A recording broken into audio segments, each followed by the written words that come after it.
आज फिर से मैं उसी उलझन का शिकार थी। जैसे ही मैं नहाने के लिए वॉशरूम में जाती तो मुझे लगता किसी की नजरें हैं जो मुझे देख रही है। मैं चारों तरफ नजरें घुमाकर देखती लेकिन मुझे कोई भी नजर नहीं आता था। मेरे वॉशरूम में सिर्फ एक ही रोशनदान था जिसे मैं अच्छी तरह से बंद कर देती थी, लेकिन फिर भी ऐसा लगता जैसे चारों तरफ दीवारों पर आंखें गड़ी हुई है जो मुझे देख रही है। मैं कोई वहमी किस्म की औरत नहीं थी, लेकिन मैं पूरा वॉशरूम देख चुकी थी, कहीं कुछ भी मुझे नजर नहीं आया था। मैं जैसे ही नहाने जाती जल्दी बाहर निकल आती थी। कभी कभी तो मुझे लगता है कि शायद मैं किसी दिमागी मर्ज में शामिल हो चुकी हूँ। आज भी मैंने बहुत जल्दी से शावर लिया, फटाफट से कपड़े बदले और वॉशरूम से बाहर आ गई। पिछले कुछ महीने से मेरे साथ यही हो रहा था। मुझे हर वक्त ऐसा महसूस होता कि मैं किसी की नज़रों में हूँ या मुझे कोई देख रहा है, और इस बात की वजह से मैं इस कदर दिमागी परेशान थी कि शायद शब्दों में अपनी परेशानी बता नहीं सकती। ना तो मैं कोई जवान खूबसूरत औरत थी कि मैं किसी पर शक करती, बल्कि मैं उम्र के जिस हिस्से में थी उसमें तो कोई भी ऐसी हरकत मुझे जैसी औरत के साथ करने के बारे में सोच भी नहीं सकता था। और मेरे घर में सिर्फ हम दो ही सदस्य थे, एक मैं और एक मेरा बेटा। मेरे पति के निधन को 12 साल बीत चुके थे। मेरे पति की किराए की दुकानें थी और उसी किराए से हमारा गुजर बसर हो रहा था। अब तो मेरा बेटा नौकरी भी करने लगा था। वो सुबह को ऑफिस जाता तो शाम को ही वापस आता था। पूरा दिन घर में मेरे अलावा कोई नहीं होता था। नौकरानी भी आती और काम करके चली जाती है। फिर ये कौन सी नजरें थी जो हर वक्त मेरा पीछा करती थी। मुझे लगता था कि जैसे मैं किसी की नजरों में कैद हो चुकी हूँ। कोई हर पल मुझे देखता है और जब ये नजरें वॉशरूम में मुझ पर उठती तो मुझे एक अनजानी सी उलझन में डाल देती। मैं अपनी तकलीफ को शब्द नहीं दे पा रही थी कि मैं किस तकलीफ से दो चार थी, क्योंकि देखने पर मेरे सामने कोई नहीं था। और ये एक ऐसी बात थी कि मैं अपने बेटे को भी ये बात नहीं बता सकती थी। वो मेरे बारे में क्या सोचता या मेरी बात किन मायनों में लेता। शाम को जब मेरा बेटा विजय ऑफिस से वापस आया तो मैंने खाना गर्म करके सामने रख दिया। मैं किसी गहरी सोच में थी जब मेरे बेटे ने कहा कि आप किन सोचों में गुम हैं। उसकी आवाज पर मैं चौंक सी गई थी। मैंने नहीं में सर हिला दिया। मैं उसे क्या बताती जिस बात का मुझे खुद भी ठीक से पता नहीं था। खैर, मेरे बेटे का रवैया भी मुझसे बस उखड़ा ही रहता था। मैं उससे हमेशा बात करते हुए हिचकिचाती थी। एक बार मैं रात को विजय को दूध का गिलास उसके कमरे में देने गई तो अपने लैपटॉप पर इस कदर बिजी था, मेरे आने का उसे पता ही नहीं चला। मैं उसके पास आई और साइड टेबल पर दूध का गिलास रख दिया। इससे पहले कि मैं वापस पलटती उसके लैपटॉप पर जो मंजर मेरी आंखों ने देखा, मेरा रंग फीका पड़ गया। फौरन ही विजय ने लैपटॉप बंद कर दिया और मुझे देखकर घूरने लगा। कहने लगा, ये क्या तरीका है किसी के कमरे में आने का? आपने दरवाजे पर नॉक क्यों नहीं किया? मैं एकदम ही घबरा सी गई। बेशक ये मेरी गलती थी, मुझे दरवाजे को नॉक कर देना चाहिए था, लेकिन वो मेरा बेटा था इसलिए मैं यूं ही चली आई। लेकिन मैं ये नहीं जानती थी कि वो ये सब कुछ। खैर, मैं उसके कमरे से निकलकर अपने कमरे में आ गई। अपने बेड पर बैठकर मैंने अपने दोनों हाथों से अपना सर पकड़ लिया। मेरे दिमाग में अगला ख्याल जो आया उसने मेरी आत्मा को कपा के रख दिया था। नहीं नहीं, मुझे ये नहीं सोचना चाहिए, वो मेरा बेटा है, कैसे कर सकता है वो ऐसा। मेरा दिमाग फिर से बिफरा था। मेरी आंखों से तकलीफ से आंसू बहने लगे थे। जो कुछ मेरे दिमाग के पर्दे पर घूम रहा था उसे सोचना भी मुझे पाप लग रहा था। मैंने खुद को झटका और समझाया कि नहीं, ऐसा मुमकिन ही नहीं है। कोई भी बेटा अपनी माँ के साथ ऐसा कुछ भी नहीं कर सकता। हाँ, लड़के इस उम्र में गलत चीजें देख लेते हैं, लेकिन इसका मतलब वो नहीं है जो मैं सोच रही हूँ। बड़ी मुश्किल से मैंने खुद को नॉर्मल किया था। एक बार मैं आंगन में धुले हुए कपड़े फैला रही थी कि जब सामने घर की छत से मुझे लगा कि किसी के कैमरे की फ्लैश की रोशनी मुझ पर पड़ी है। मैंने अचानक पलट कर देखा। किसी की परछाई सी नजर आई, जैसे वहां कोई खड़ा मुझे घूर रहा था। मगर जैसे ही मेरी नजर पड़ी ऐसा लगा कोई वहां से एकदम पीछे हटा हो। मैंने ध्यान से देखने की कोशिश की, लेकिन सामने की छत मुझे उस वक्त खाली नजर आ रही थी। लेकिन मुझे पूरा यकीन था कि कुछ देर पहले वहां कोई खड़ा मुझे ही देख रहा था और किसी ने शायद अपने मोबाइल से मेरी तस्वीर ली थी। मेरा दिल बुरी तरह से धड़कने लगा था। इस मोहल्ले में आए हुए हमें अभी कुछ महीने हुए थे और जब से मैं इस घर में आई थी मैं परेशान होकर रह गई थी। मुझे हर वक्त ये महसूस होता था कि मैं किसी की नजरों में हूँ। आसपास के मोहल्ले वालों से मैं अभी तक किसी से मिल नहीं पाई थी। कुछ मेरा मिजाज भी अलग रहने का था और मेरा बेटा भी शक्की मिजाज का था। मोहल्ले में आते ही उसने मुझसे कहा था कि आपको ज़्यादा मोहल्ले में मेलजोल बढ़ाने की ज़रूरत नहीं है, बस अपने घर पर ही रहना। विजय मेरा सौतेला बेटा था। बहुत कम उम्र में ही मेरे बाबा ने मेरी शादी विजय के बाबा से कर दी थी, क्योंकि मैं एक गरीब लड़की थी।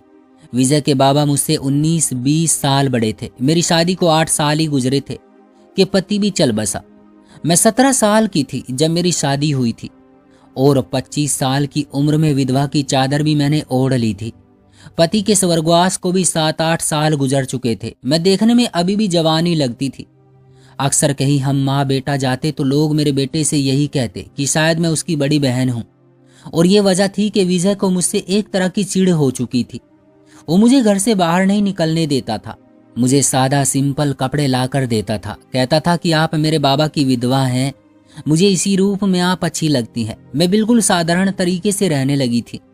हर वक्त जब भी विजय घर पर आता, घर को कुछ ढूंढने वाली नजरों से देखता, जैसे कि उसके पीछे से मैंने घर में किसी को बुलाया हो। चारों तरफ आंगन में नजरें दौड़ाता, कभी मेरे कमरे में चला जाता, पूरे घर को ऐसे देखता जैसे कुछ ढूंढ रहा हो। जब मैं पूछती तो कहता कुछ नहीं, अपने काम से काम रखा करो। मैं नहीं जानती थी कि उसके साथ क्या परेशानी थी, लेकिन खैर इस वक्त वही मेरा सहारा था। बेटा भी था और मैंने हमेशा उसे बेटा ही समझा था, इसलिए खामोशी से उसका रवैया बर्दाश्त करने पर मजबूर थे, क्योंकि विजय के अलावा मेरा कोई दूसरा सहारा नहीं था। खैर मैं अपनी ही उलझन का शिकार थी और फिर बेटा भी शक्की मिजाज था। अभी मैं ये परेशानी ही हल नहीं कर पाई थी कि एक नई मुसीबत सामने आ गई थी कि बराबर वाली छत से कोई मुझे देखता था और मेरी तस्वीर भी ली थी। कहीं यही व्यक्ति तो मुझे वॉशरूम में मेरे दिमाग में आने वाले इस नए ख्याल ने मुझे फिर से उलझन का शिकार किया था। मैंने फिर से खुद को झूठी तसल्ली दी थी, क्योंकि मैं वॉशरूम का कोना कोना देख चुकी थी। कहीं ना तो कोई कैमरा लगा था, न कोई ऐसा सुराग था कि वहां से कोई झांक सके। जो भी था, लेकिन यूं किसी का छत पर छुपकर मुझे देखना भी एक बहुत बुरी हरकत ही थी। एक बार मेरे घर के दरवाजे पर कुंडी बजी, जब मैं उस वक्त किचन में खाना बनाने में बिजी थी, क्योंकि विजय के ऑफिस से आने का वक्त था। मुझे लगा शायद वो आ गया है, लेकिन मैंने जैसे ही दरवाजा खोला तो एक लगभग 28 साल का लड़का मेरे सामने खड़ा था। बिल्कुल विजय की उम्र का था। मुझे देखकर वो मुस्कुराने लगा। उसने हाथ में बिरयानी की प्लेट पकड़ी हुई थी। वो कहने लगा कि मैं पड़ोस से आया हूँ, आप लोग शायद नए नए इस घर में शिफ्ट हुए हैं, इसलिए माँ ने कहा है कि पड़ोसियों को बिरयानी दे आओ। मैंने उसके हाथ से प्लेट पकड़ी तो वो अंदर आने के लिए कदम बढ़ाने लगा, लेकिन मैं उसके सामने खड़ी हो गई। मैंने कहा बेटा तुम यही खड़े हो जाओ, मैं तुम्हें खाली प्लेट वापस करती हूँ। ये सुनकर तो वो अचंभे में आ गया। वो कहने लगा कि मैं इतना भी छोटा नहीं हूं कि आप मुझे बेटा कहें, आप मुझसे बस कुछ साल ही तो बड़ी होंगी, इसलिए प्लीज मुझे बेटा बेटा मत कहिए। उसकी बात सुनकर तो मैं उसे हैरत से देखने लगी थी। मैंने कहा कि मेरा बेटा भी तुम्हारी उम्र का है। ये बात सुनकर उसने आंखें फाड़कर मुझे देखा। कहने लगा वो लड़का आपका बेटा है? मैं तो समझा कि वो आपका छोटा भाई है। ये कहकर वो बड़े आराम से घर से अंदर आ गया। मैं तो उसे देखते ही रह गई। विजय के आने का वक्त भी हो रहा था, इसलिए मेरा दिल डर के मारे धड़कने लगा। बड़ा अजीब सा लड़का था। कहने लगा आपका नाम क्या है? मैंने कहा तुम्हें क्या मतलब, तुम मुझे आंटी कह दो। इस बात पर उसने हैरत से मुझे देखा और कहने लगा कि नहीं जी, अभी आप इतनी भी बूढ़ी नहीं हुई कि मैं आपको आंटी कहूँ। अच्छी खासी खूबसूरत और जवान है आप, मैं तो आपको नाम से पुकारूंगा। आपका नाम भी आपकी तरह बहुत खूबसूरत होगा। इससे पहले कि मैं उसके इस तरह के रवैये पर गुस्सा करती, वो कहने लगा चलिए नाम न बताइए, कम से कम एक कप चाय ही पिला दीजिए, पड़ोसियों के भी कुछ हक पूरे कर दीजिए। ये कहकर वो आंगन में रखी कुर्सी पर आराम से बैठ गया। मैं किचन में आ गई। जल्दी से प्लेट खाली करके स्टूल पर चाय भी रख दी। मेरा दिल उस वक्त इस बात पर घबरा रहा था कि कहीं वीजा आ गया तो न जाने किन नजरों से मुझे देखेगा। क्या सोचेगा वो तो खाली घर को भी इस तरह देखता है जैसे घर में कोई छुपा बैठा हो। जल्दी जल्दी से मैंने एक कप चाय बनाई, उस लड़के को दी। मैंने कहा कि अपनी माँ से धन्यवाद कहना और चाय पीकर बाहर जाते हुए दरवाजा बंद कर देना, मुझे जरा किचन में काम है। ये कहकर मैं किचन में रोटी बनाने चली गई, क्योंकि विजय किसी भी वक्त पहुंचने वाला था और मैं उस लड़के से ज्यादा बातचीत करना नहीं चाहती थी। 10 मिनट बाद ही खाली कप उस लड़के ने किचन के दरवाजे से मुझे अंदर पकड़ाया और कहने लगा चाय भी आपकी तरह बहुत मीठी थी, बहुत धन्यवाद, मैं फिर आपसे फुर्सत से मिलने आऊंगा। और अपने घर वालों को भी लाऊंगा। ये कहकर वो दरवाजे से बाहर चला गया और दरवाजा जाते हुए बंद कर गया। मैं तो उसकी बातें सुनकर चकरा कर रह गई थी। अभी मैं उस लड़के की बातों के बारे में ही सोच रही थी कि जब दरवाजे पर बड़ी जोर की कुंडी बजी। मैं तो बुरी तरह से कांप गई थी। जल्दी से किचन से बाहर आई और मैं दरवाजे के पास पहुंचने लगी कि कौन है। विजय की बड़ी गुस्सेली आवाज मुझे सुनाई देती कहने लगा, दरवाजा खोलिए। मैं हूं। मैंने दरवाजा खोला तो बड़े गुस्से से घर में आया और मुझे कहने लगा, घर से बाहर कौन निकल रहा था। विजय की आंखें इस वक्त न जाने किस वजह से लाल थी। वो बहुत गुस्से में था। मेरी जुबान ना चाहते हुए भी लड़खड़ाई थी। मैंने कहा कि कोई पड़ोसी लड़का था, बिरयानी लेकर आया था। वो मेरे करीब आकर खड़ा हो गया। वो मेरी आंखों में आंखें डालकर कहने लगा, आपने किससे पूछकर दरवाजा खोला था? क्या एक बार की कही हुई बात आपको समझ नहीं आती? यहाँ कोई भी आए आप दरवाजा नहीं खोलोगी, किसी से भी बात नहीं करोगी। कोई जरूरत नहीं है पड़ोसी से संबंध बढ़ाने की। अगर आप अपनी हरकतों से बाज नहीं आई तो मैं ताला लगाकर जाऊंगा कल से। ये कहते ही वो सीधा अपने कमरे में गुस्से से चला गया। अपने कमरे का दरवाजा भी बड़े जोर से उसने बंद किया था। मुझे लगता था कि जैसे मैं विजय की माँ नहीं हूँ, उसकी नौकरानी हूँ। वो मुझे सांस भी मेरी मर्जी से लेने नहीं देता था। खैर, मैंने खाना गर्म किया और विजय के लिए खाना लगा दिया।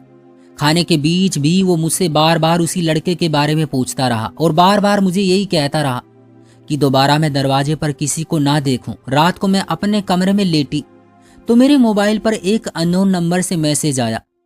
उसमें लिखा था, बहुत ही खूबसूरत और प्यारी है। मेरा दिल चाहता है आपसे जी भरकर बातें करूं। प्लीज इतने हल्के रंग मत पहना करें। अगर आप नीले रंग के कपड़े पहने तो आप पर बहुत जचेगा, जैसा कि आपने उस दिन आंगन में पहना था। यह मैसेज पढ़कर मैं बुरी तरह से घबराई थी। इसका मतलब मेरा शक गलत नहीं था।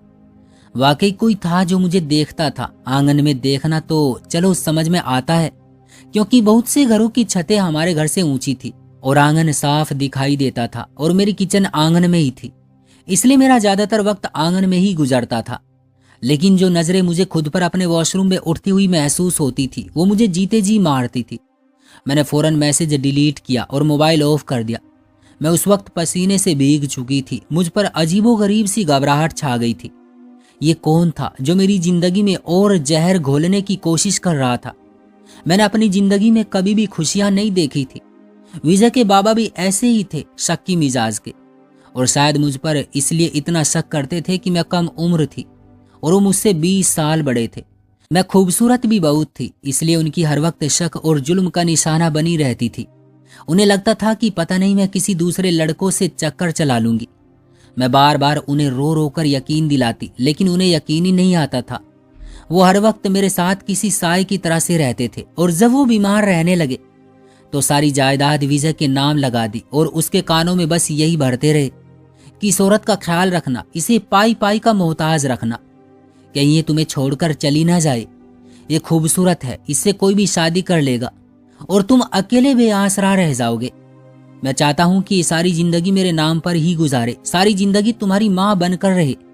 वह आखिरी शब्द थे जो मेरे पति ने मेरे बारे में अपने बेटे के दिमाग में किसी जहर की तरह घोले थे, और वही जहर अब विजय मेरे ऊपर उगलता रहता था। उसने कभी मेरी इज्जत माँ की हैसियत से नहीं की थी, मुझे कभी भी अपनी माँ की जगह नहीं दी थी। मैं बस उसके बाप की दूसरी पत्नी थी। एक दिन मैं किचन में काम कर रही थी कि अचानक से मेरे दुपट्टे में आग लग गई। मैं चिल्लाती हुई आंगन में आ गई। जैसे ही मेरी चीखें तेज हुई, बराबर वाली छत पर वही लड़का खड़ा था। मुझे चिल्लाते हुए देखकर वो फौरन से नीचे उतरा और अपने घर की दीवार कूदकर मेरे घर में आ गया। उसने फौरन से मेरा जला हुआ दुपट्टा दूर फेंका, वरना मैं शायद बुरी तरह से जल जाती। मैं उस वक्त बहुत घबराई हुई थी। उस लड़के ने फौरन सामने रस्सी पर लटकी चादर उतारकर मुझ पर लपेट दी। वो मुझसे पूछने लगा कि मुझे कहीं नुकसान तो नहीं पहुंचा। मैं बहुत डरी हुई थी कि उसी वक्त मेरे घर का मेन दरवाजा खुला था।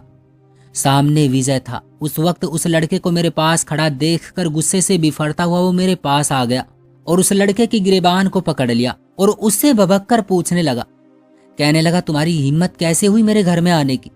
मैंने कहा, विजय इसका गिरेबान छोड़ो, इस लड़के ने तो मेरी जान बचाई है। मेरे दुपट्टे को आग लग गई थी, हालांकि अभी भी आंगन में मेरा गिरा हुआ दुपट्टा जल रहा था। मेरी बात सुनकर उसने गुस्से से भरी नजरों से मुझे देखा, कहने लगा, तुम चुप रहो, समझी? तुमसे तो मैं बाद में बात करूंगा। इस तरह के हथकंडों से किसी और को बेवकूफ बनाना मुझे ये कहकर वो उस लड़के का गिरेबान पकड़कर झिंझोड़ने लगा। कहने लगा, तुम जिस मकसद के लिए यहाँ आते हो ना, मैं वो कभी पूरा नहीं होने दूंगा। मैंने कहा, शायद तुम गलत समझ रहे हो, मैं माँ हूं तुम्हारी, क्यों मुझे इन बातों से बदनाम कर रहे हो। मैं रोने लगी। उस लड़के ने एक झटके से अपना गिरेबान विजय से छुड़ाया और कहने लगा कि मैं इंसानियत के नाते यहाँ पर आया था। इनका दुपट्टा जल रहा था, इनमें आग लग चुकी थी। मेरा और कौन सा मकसद हो सकता है? अपनी घटिया सोच अपने पास रखो तो बेहतर है। विजय उस लड़के से कहने लगा था कि क्यों, क्या ये तुम्हारी माँ लगती है? क्यों आए थे यहाँ बचाने? दुपट्टा जल रहा था तो जलने देते, तुम्हें क्या तकलीफ थी? ये सुनकर मैं हैरत से विजय की तरफ देख रही थी, यानी कि उसे कोई फर्क ही नहीं पड़ता था कि मैं जीऊं या मर जाऊं। वो लड़का कहने लगा कि ये मेरी कुछ भी है या नहीं, मैं नहीं जानता, लेकिन अगर इन्हें कुछ भी नुकसान पहुंचेगा और मैं अगर देखूंगा तो मैं जरूर इन्हें बचाने आऊंगा। तुमसे जो होता है कर लो। ये कहना था कि विजय ने उसके मुंह पर पंच मार दिया। उस लड़के ने भी अपना हाथ नहीं रोका था, दोनों ने ही एक दूसरे के गिरेबान पकड़ लिए थे। ये देखकर तो मैं परेशान होकर रह गई थी। बड़ी मुश्किल से मैंने दोनों को पीछे हटाया, उस लड़के के आगे हाथ जोड़े कि तुम जाओ यहाँ से। वो लड़का विजय जो घूरता हुआ दरवाजे से जाने की बजाय उसी दीवार से कूदकर वापस गया था। ये देखकर विजय मेरे पास आया। उसने मेरे दोनों बाजू पकड़ लिए और कहने लगा, तो यहाँ से बुलाती हो तुम अपने आशिक को? फिर कहने लगा कि जो तुम चाहती हो मैं होने नहीं दूंगा। मैं तुम्हारा गला दबा दूंगा, इसी आंगन में तुम्हें मारकर गाड़ दूंगा, लेकिन ये मत समझना कि मैं तुम्हें छोड़ दूंगा। वो तो जैसे सारे लिहाज ही भूल गया था। इसके बाद विजय घर के बाहर ताला लगाकर जाने लगा। उसने बराबर घर की दीवार पर करंट की वायर लगवा दी ताकि कोई भी घर पर ना आ सके। रात को मेरे मोबाइल पर एक ऐसा मैसेज आया कि मेरे होश उड़ गए। उस मैसेज में लिखा था कि वॉशरूम में आओ, मैं तुम्हें देखना चाहता हूँ। ये सुनकर मेरे होश उड़ गए थे। अब तो मैं शक में शामिल थी। ये सोचती थी कि ये मेरा वहम है कि कोई वॉशरूम से मुझे देखता है, लेकिन ये सच था कि ये मेरा वहम नहीं था। कौन था वो व्यक्ति? मेरा दिल बैठने लगा था। मैंने मोबाइल ऑफ करके रख दिया, लेकिन फिर भी मुझे पूरी रात नींद नहीं आई। मैं जागती रही। सुबह जब मेरी नौकरानी आई तो मैं बुखार में पड़ी थी। मैंने उसकी मिन्नत की कि वो एक रात मेरे पास रह जाए, मैं बीमार हूँ, कोई ख्याल रखने वाला नहीं है। वो मेरी बात सुनकर मान गई। रात हुई, विजय के आने का वक्त हुआ तो मैंने नौकरानी को अपने कमरे में छुपा दिया। मैं नहीं चाहती थी कि विजय को इस बात का पता चले कि घर पर मेरे अलावा कोई और भी है। मैंने विजय को खाना दिया और अपने कमरे में जाते ही कमरे की लाइट बंद कर दी और खुद कमरे में छुप गई, क्योंकि जो कोई भी था वो मेरे कमरे में आकर मुझे झांकता था। वॉशरूम में कोई कैमरा नहीं था। मैंने अपनी नौकरानी पर चादर डाली और उसे वॉशरूम जाने के लिए कहा। वो वॉशरूम चली गई। मैं अपने कमरे के पर्दों के पीछे छुप गई। कुछ देर बाद यही हुआ था। मेरे कमरे का दरवाजा बहुत आहिस्ता से खोला था। एक आदमी खुद पर काली चादर ओढ़े मेरे कमरे में गया। पहले तो वो वॉशरूम के दरवाजे के छोटे से होल से वॉशरूम के अंदर झांकने लगा। मैं फौरन उस पर्दे से बाहर निकली और पीछे से उस आदमी को दबोच लिया और शोर मचा दिया। वो आदमी मुझे अंधेरे में नजर तो नहीं आ रहा था, मगर वो मुझसे अपने आप को छुड़वा रहा था। शोर की आवाज से विजय मेरे कमरे में आ गया। जैसे ही लाइट खोली, नौकरानी भी वॉशरूम से बाहर निकल आई। सामने खड़े आदमी को देखकर मेरे होश उड़ गए थे। वो मेरा पहला मंगेतर था, जिससे मेरी सिर्फ मंगनी हुई थी, लेकिन वो मंगनी के बाद मुझे छोड़कर चला गया था। फिर पता चला कि उसने किसी और से शादी कर ली है। उसने मुझे भी छोड़ दिया था। उसे यहाँ देखकर मुझे हैरत हुई थी। वो बताने लगा कि उसे एक दूसरी लड़की पसंद थी, इसलिए उसने उससे शादी कर ली थी। मुझे भी छोड़ दी थी, लेकिन शादी के कुछ महीने बाद ही उस लड़की की डेथ हो गई और इस व्यक्ति ने आज तक दूसरी शादी नहीं की। अपने बेटे को भी अकेले ही पाला है। लेकिन उसने जब मुझे अपने घर के बराबर वाले घर में देखा तो उसे मेरे बारे में पता चला तो उसे अफसोस होने लगा। वो मुझे अपनाना चाहता है और इस बारे में कई बार विजय से भी बात कर चुका था, लेकिन विजय नहीं माना। इसलिए उसने अपने बेटे को हमारे घर भेजना चाहा, लेकिन विजय की उससे भी लड़ाई हो गई। जब भी मैं नहाने जाती थी, दरवाजे बंद होने की आवाज उसके कमरे के वॉश में जाती थी और वो दीवार कूदकर मेरे घर आ जाता है। पहले ये देखता कि कहीं मैं जल्दी बाहर तो नहीं आ जाऊंगी, और फिर वो मेरे मोबाइल को खोलकर उसमें से मेरा नंबर लेने लगा ताकि मुझसे बात कर सके। ये सब सुनकर उस आदमी ने विजय की मिन्नतें की कि वो मेरे साथ जुल्म ना करे और मेरी शादी उस व्यक्ति से करवा दे। पहले तो विजय नहीं माना, लेकिन बाद में उसने खुद मेरी शादी उस आदमी से करवा दी। दोस्तों, कैसी लगी आज को हमारी आपको ये वीडियो? पसंद आई हो तो लाइक करें, चैनल को सब्सक्राइब कर लें ताकि आने वाली वीडियो आपको तुरंत मिले।